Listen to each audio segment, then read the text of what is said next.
श्री शिवाय नमस्तुभ्यं। दोस्तों, आप सभी लोग जानते हैं कि पितृपक्ष चल रहे हैं और इस पितृपक्ष में 3 दिनों में किया जाने वाला एक ऐसा विशेष उपाय आज की वीडियो में हम आपको बताने वाले हैं, जिस उपाय को अगर आप लोग करते हैं तो आपके घर से हर तरह की दुख और परेशानी दूर भागेगी। किस तरह की दुख और परेशानी? जैसे कि आपके घर में पैसा नहीं आता है, आप लखपति नहीं बन पा रहे हैं, करोड़पति नहीं बन पा रहे हैं, या आपके घर में पैसा 1 रुपया आता है, खर्च 10 रुपए हो जाता है, या तो छोटी छोटी बातों पर भी आपके घर में बहुत ज्यादा लड़ाई झगड़ा हो रहा है, या आपका कोई दुकान है, व्यापार है, उसमें आपको सफलता नहीं मिल पा रही है, आपके घर का कोई बच्चा या बच्ची परीक्षा में पास नहीं हो पा रहा है, इंटरव्यू नहीं दे पा रहा, उसकी नौकरी नहीं लग पा रही है, तो आप लोगों को यह 3 दिन वाला उपाय जरूर करना चाहिए, क्योंकि इसी पितृपक्ष के 3 दिन का है। और यह उपाय अगर आप लोग सोमवार से शुरू करके सोमवार, मंगलवार और बुधवार को करेंगे तो निश्चित ही आपके घर से यह सारी दुख और परेशानियां दूर चली जाएंगी। अब इस उपाय में क्या करना है, कैसे करना है, यह आपको समझने के लिए वीडियो को पूरा जरूर देखना पड़ेगा।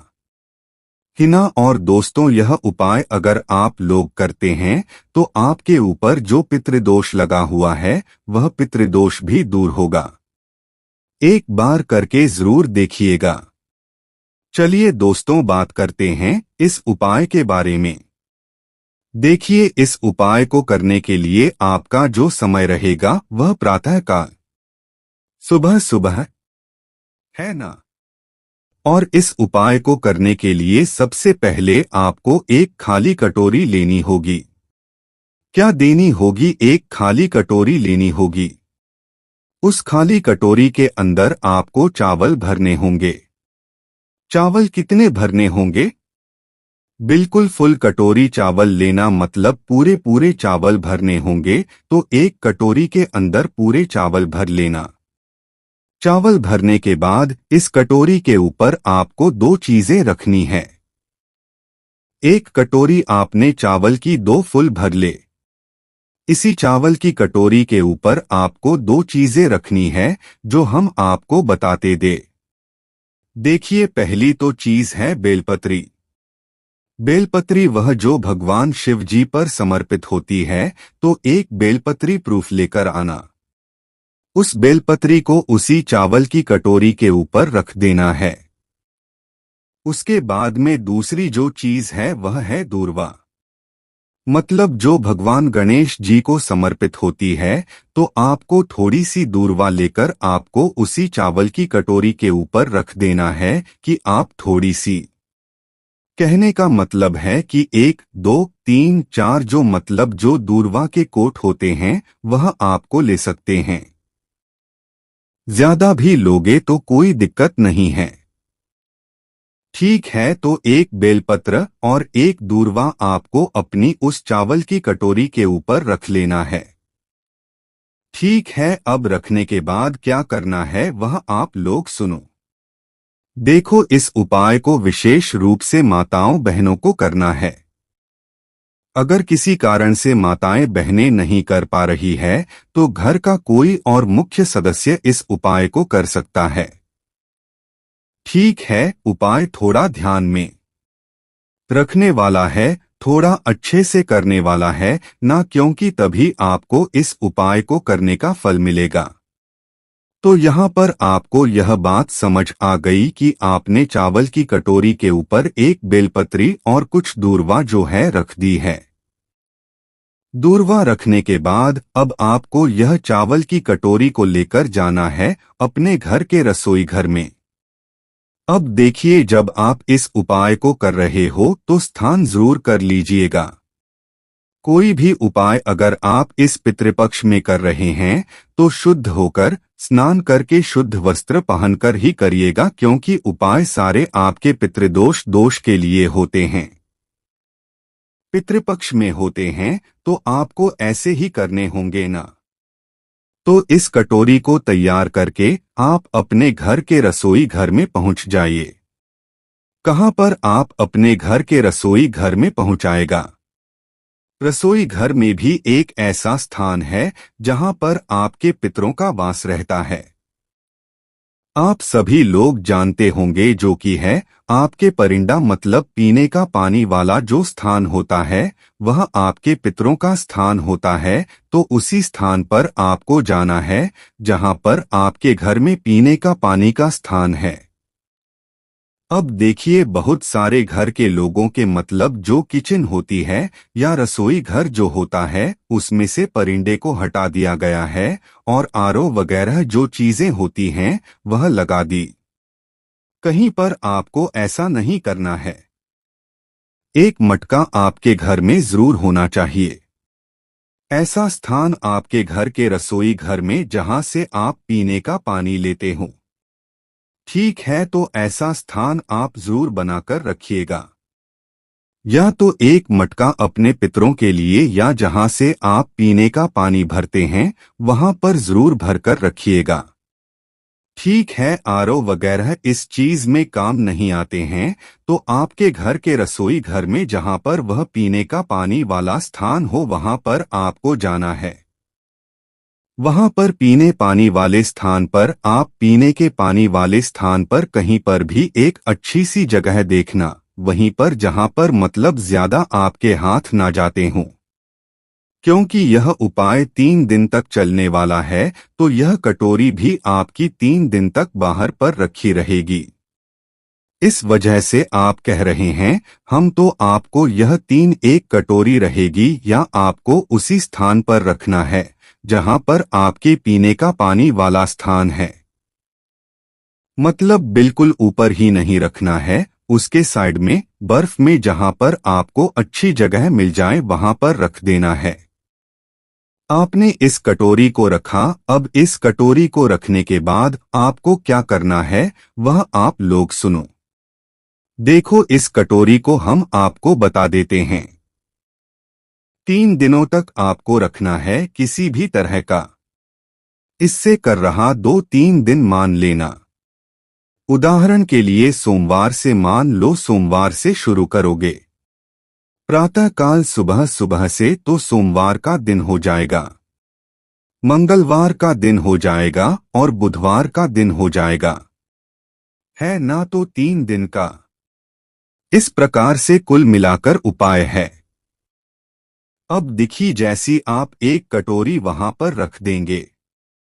उसके बाद में अब आपका जो एक काम रहेगा वह यह रहेगा कि आपको दीपक लगाना है सुबह और शाम, वह भी 3 दिनों तक। हम अब दीपक कौन सा लगाना है वह ध्यान से सुन लो। देखो पितृपक्ष में अपने पितरों के लिए जो दीपक लगाया जाता है वह हमेशा लंबी बाती का लगाया जाता है, गोल बाती का नहीं लगाया जाता है ना। तो करना क्या है? एक मिट्टी का नया दीपक लेना, आपके घर में हो, नया ना हो तो पुराना भी चलेगा, कोई दिक्कत नहीं। साफ कर लेना उसे। उस मिट्टी के दीपक के अंदर आपको एक लंबी बाती रखनी है। कौन सी लंबी बाती रखनी है ध्यान से सुन लेना। लंबी बाती, उसके अंदर शुद्ध देसी गाय का घी डालना है। हमने आपको पहले बोल दिया था कि पितृपक्ष में या पूजन के कार्यों में अपना थोड़ा सा शुद्ध देसी गाय का घी अपने घर में जरूर उपस्थित रखा करो। बाजार वाला घी उपायों में उपयोग मत किया करो ना। तो आपको करना क्या है?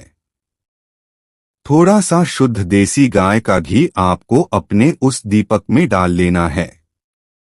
थोड़ा सा नहीं, मतलब जितना आपकी क्षमता हो, जितना आप डाल सके उतना डाल लीजिए। फिर इस दीपक को तैयार करके अब आपका जो दूसरा सबसे बड़ा और मुख्य काम रहेगा वह यह रहेगा कि आपने जहां पर वह कटोरी को रखा हुआ है वह कटोरी के पास में आपको यह भी वाला दीपक लगाना है।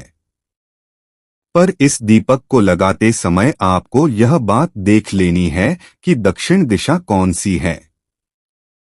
अपने मोबाइल में जो मतलब होता है उसे खोलकर आप लोग यह देख लेना कि आप जिस स्थान पर उस समय खड़े हुए हैं उस समय की दक्षिण दिशा कौन सी है। मतलब उस जगह की दक्षिण जो दिशा है वह कौन सी है। क्योंकि दोस्तों यह जो लंबी बाती की मुख है लंबी बाती का मुख है। जिस तरफ से आप इस दीपक की बाती को जलाने वाले हैं इस बाती का मुख दक्षिण दिशा की तरफ ही होगा, क्योंकि अगर आपने बाती का मुख दक्षिण दिशा की तरफ नहीं किया किसी और दिशा में कर दिया तो फिर यह दीपक आपके पितरों के लिए लगेगा ही नहीं और ना ही हो पाए फिर सही से काम करेगा।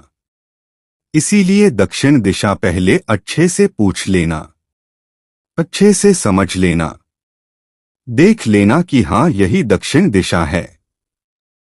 उसके बाद अपने इस दीपक को क्या करना है कि लंबी बाती जिस तरफ से आप यह बाती जलाने वाले उसका मुख दक्षिण दिशा की तरफ करके इस दीपक को अपने पितरों का स्मरण करते हुए जला देना, ठीक है।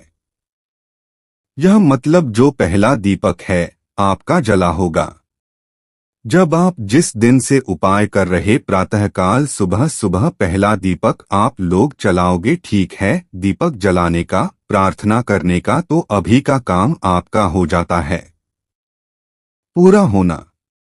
अभी पहले दिन की सुबह की बात हो गई।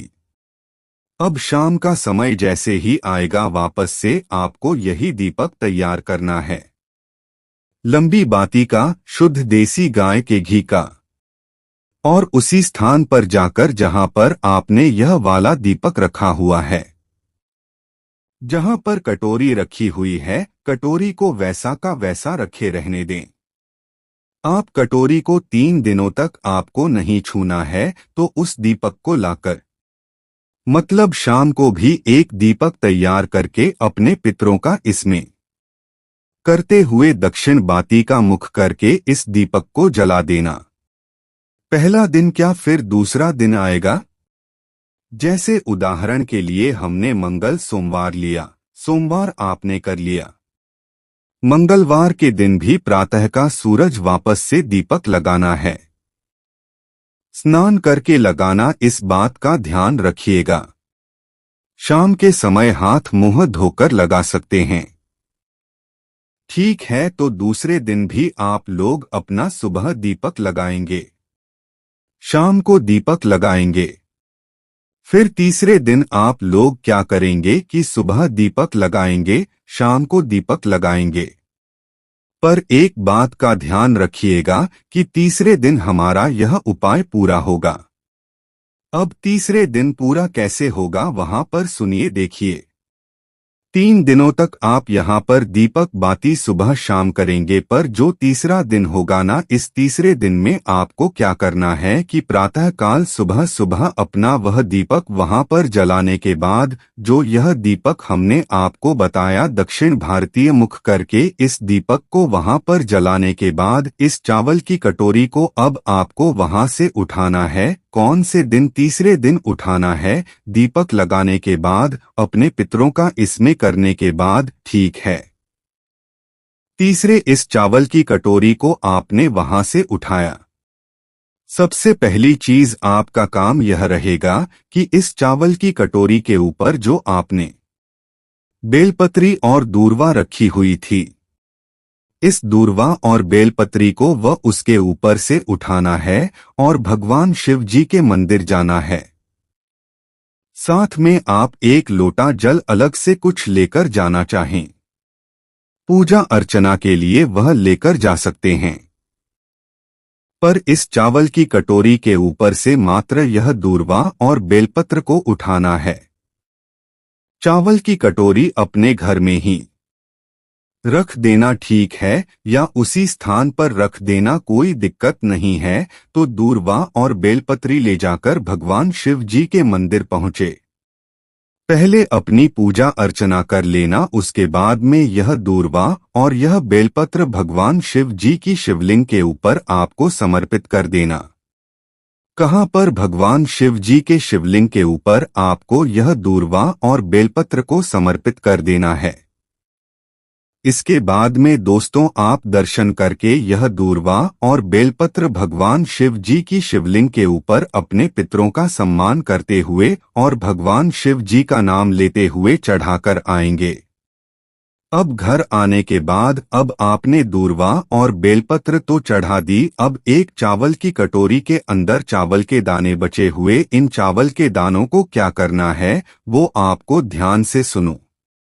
देखो आपके घर में अगर कोई मतलब आंगन वगैरह है या गार्डन वगैरह है जहां पर मतलब पक्षी आते हैं दाना चुगने के लिए, या कोई और ऐसा स्थान है जहां पर आपने देखा है कि हाँ यहाँ पर पक्षी जो है दाना चुगने के लिए आते, चिड़िया आती है, पक्षी आते हैं, तो आपको क्या करना है। इस चावल की कटोरी आपने आपके पास है जिसके अंदर चावल भरे हुए हैं। इस पूरे चावल को आपको ऐसे स्थान पर डालकर आना है जहां पर सभी पक्षी जो है इन चावल के दाने को चुग ले। हम क्या कर लें, चुग लें, और आपको इस चावल के दाने को मतलब वहां पर डालकर आ रहा है और यह दाने को वह जो है चुग लेना, और जैसे ही यह दाने को सभी पक्षी जो है चुग लेंगे, इसके बाद आपका यह उपाय पूर्ण हो जाता है। यह वह उपाय है जिस उपाय को करने से आपकी घर की सारी दुख और परेशानियां दूर हो जाएंगी। उपाय थोड़ा बड़ा है, थोड़ा सा मुश्किल भी है, पर अगर आप इस उपाय को करेंगे ना तो किसी और उपाय को इस श्राद्ध पक्ष में, पितृपक्ष में आपको करने की जरूरत नहीं है, क्योंकि यह उपाय ही इतना बड़ा है। अब दोस्तों यहाँ पर सबसे बड़ी देखने वाली बात यह है कि इसी पितृपक्ष में एकादशी आई की है, ना तो ध्यान रखना एकादशी के दिन चावल का प्रयोग नहीं किया जाता है। तो अगर हो सके तो एकादशी के पहले 3 दिन में उपाय कर लेना कि एकादशी के दिन बाद में जो 3 दिन पड़ेंगे वह उस दिन में आप ये उपाय कर लेना। पर एकादशी अगर बीच में आ रही है तो ये उपाय को मत करना, क्योंकि चावल के दाने का इसमें प्रयोग हो रहा है और इन चावल के दानों को हमें पक्षियों के लिए भी डालना है। ठीक है, इस बात का आपको ध्यान रखना है।